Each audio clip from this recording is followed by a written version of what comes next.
Hello வணக்கம். இது உங்கள் சிவி ஜோன். சொல்லணும் எப்படி இருக்கீங்க? இப்போ பார்த்தீங்கன்னா பயங்கரமான ஒரு இன்ஃபர்மேஷன் வந்திருக்கு, தகவல் வந்திருக்கு. அதாவது இந்த பிக் பாஸ் வீடியோ விட்டு காலையில் ஒரு அப்டேட் வந்துச்சு. ஸோ அதெல்லாம் பார்க்கலாம். அதுக்கு முன்னாடி பார்க்குற எல்லாரும் நம்மளோட சேனலை சப்ஸ்கிரைப் பண்ணிட்டு பாருங்கள், லைக் பண்ணுங்கள், கமெண்ட் பண்ணுங்கள், ஷேர் பண்ணுங்கள், அந்த ஹைப்பையும் தட்டி விடுங்க. ஏன்னா உங்களுக்காக உடனுக்குடன் இந்த வீடியோஸ்லாம் கொடுக்குறோம். இல்லைன்னா இந்த வாரம் டபுள் எவிக்ஷன் இருக்க வாய்ப்பு இருக்குன்னு விஜய் சேதுபதியுமே லாஸ்ட்டு சொன்னார். இந்த வாரம் இருக்குன்னு சொல்லிட்டு காலையிலேயும் ஒரு அப்டேட் வந்தது.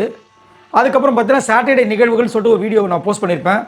அதிலே சொல்லியிருப்பேன் இன்றைக்கி வந்துட்டு எவிக்ஷன் இல்லை, சாட்டர்டே இல்லை, இப்போ சண்டே மட்டும் தான் எவிக்ஷன்ற மாதிரி இருக்குது. ஒருவேளை டபுள் எவிக்ஷன் சண்டே வைப்பாங்க, ஏன்னா ஆளுங்க அதிகமாக இருக்காங்க அப்படின்ற மாதிரி ஒரு அப்டேட் வந்துச்சு. சரிங்களா? இப்போ என்னென்ன தகவல் வந்திருக்குன்னா ஒரே ஒரு எவிக்ஷன் தான். அதில் சிக்கினது யார் அப்படின்னா பிரஜன். என்னங்க சொல்கிறீங்க பிரஜனா அப்படின்னு கேட்டிங்கன்னா ஷாக், எனக்கே ஷாக்கு. ஆனால் அன்அஃபிஷியல் ஓட்டிங்ஸ் நம்ம கொடுக்குறோம் பார்த்தீங்களா, அதில் லாஸ்ட்டில் வந்து பார்த்திங்கன்னா சாண்ட்ரா பிரஜன் தான் இருக்காங்க. ஸோ சாண்ட்ரா கிட்டேருந்து ஒரு கேம் இருக்குது. இப்போ போன வாரம் கூட பார்த்திங்கன்னா பெஸ்ட்டாக வந்துட்டு அவங்களோட விஷயங்கள் பண்ணாங்க, அந்த டீம் ஈவன் தோத்தாலும். ஆனால் இவர் வந்துட்டு ஒரு கேரக்டர் எடுத்தார். பட் இருந்தாலும் அந்த நகையை வந்து இது பண்ணார். எனக்கு அந்த நகையிலேயே வந்துட்டு நிறைய பெருசாக வந்து ஈடுபாடு இல்லை. ஏன்னா அதை மேலே தூக்கிப்பட்டது, அவர் வந்து ஒரு இடத்துல ஒழிச்சு வச்சுருந்துருக்கணும். பட் இருந்தாலும் நான் இன்னொரு விஷயம் நினச்சேன். என்னென்னா இந்த ஆரி அவர்கள் வந்துட்டு வீடியோவில் வந்திருப்பார், வந்து உன் ஒய்ஃப்க்கு சேலஞ்ச் பண்ண அப்படின்லாம் சொல்லியிருப்பார். உண்மையிலே வந்துட்டு இந்த வாரம் வந்து ரொம்ப நல்லா விளாண்டார். அதுதான் உண்மை. பிரஜன் வந்து சூப்பராக விளாண்டார். அவங்க ஒய்ஃப்க்கு சேலஞ்ச் பண்ணார், ஒய்ஃப் கூட ஒட்டலை. அதே மாதிரி கேமை நல்லா சூப்பராக பண்ணார். அப்புறம் எப்படி எனக்கு ஒன்றுமே புரிய மாட்டுது. ஏன்னா பிரஜன் அந்தளவுக்கு பண்ணியிருக்காரு. இப்படி இருக்கும்போது இவரை விட உள்ளே வந்து சுபிக்ஷா இருக்காங்க, எஃப்ஜே இருக்கார்.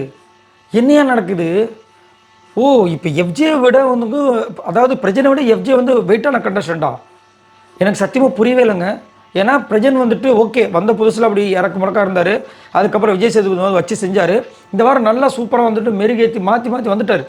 ஆனால் இப்போ வந்துட்டு பிரஜன் தான் எவிக்டட் அப்படின்ற மாதிரி வருது. ஒரு வாட்டி வந்துட்டு வெளியே போயிட்டு வரும்போதே சாண்ட்ரா எப்படி அழுதாலும் உங்களுக்கே தெரியும்.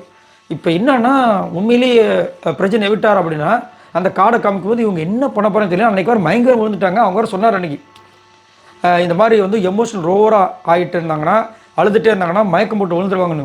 ஐயோ எனக்கு பக்குன்னு இருக்குது. அந்த காதல் ஜோடி பறவை வந்து பிரிச்சிட்டிங்களா அப்படின்ற மாதிரி. ஸோ கண்டிப்பாக வந்துட்டு பிரஜன் வெளியே போயிட்டோன்னா இவங்களோட கேம் வேறு மாதிரி மாறதுக்கு வாய்ப்பு இருக்குது. ஏன்னா பிரஜனை விட அதிகப்படியாக வந்துட்டு கேமில் கான்சன்ட்ரேட் பண்ணுறது நம்ம இவங்க தான். யார்? சாண்ட்ரா தான். அது மட்டும் இல்லாமல் ஏற்கனவே வந்துட்டு திவ்யா மொழி சம்மகானில் இருக்காங்க. ஸோ இப்போ பிரஜன் எவிக்ஷனில் கண்டிப்பாக வந்துட்டு அந்த ஒரு விஷயம் கேட்டாங்கன்னா சாண்ட்ரா வேறு மாதிரி மாறுறதுக்கு வாய்ப்புகள் இருக்குது. அவங்களோட கேமும் வேறு மாதிரி. நான் முதல்ல உங்களுக்கு சொல்லியிருப்பேன், சாண்ட்ராவை வந்து கண்டிப்பாக டாப் 5 கொண்டு வரதுக்கு வாய்ப்புகள் இருக்குது அப்படின்னு. நிறைய பேர் வந்து சாண்ட்ரா வெளியே போயிடுவாங்க, பிரஜன் தான் வருவாருன்ற மாதிரி சொன்னீங்க. பார்த்தீங்களா, நான் அப்போவே நான் சொன்னேன்னா இல்லையா? ஆனால் எப்படி சொன்னீங்க கேட்டாதீங்க, சும்மா தோணுச்சுன்னு சொன்னேன் நான். இப்போ அதே மாதிரி ஆயிருக்கு. ஸோ இந்த வீட்டை விட்டு பிரஜன் தான் வெளியே போயிருக்கார் அப்படின்ற மாதிரி ஒரு தகவல் வந்திருக்கு. எனக்கே பயங்கர அப்செட்டாக இருக்குது. ஏயா சுபிக்ஷா இருக்காங்க, எஃப்ஜே இருக்காங்க, இவங்களாம் எப்போயா போகிறது, கனியெல்லாம் இருக்காங்க, ஒன்றும் சொல்கிறதுக்கு இல்லை. இதை பற்றி மறக்காமல் கேட்க கமெண்ட்ஸ் பண்ணுங்கள். பாய் நண்பர்கள்.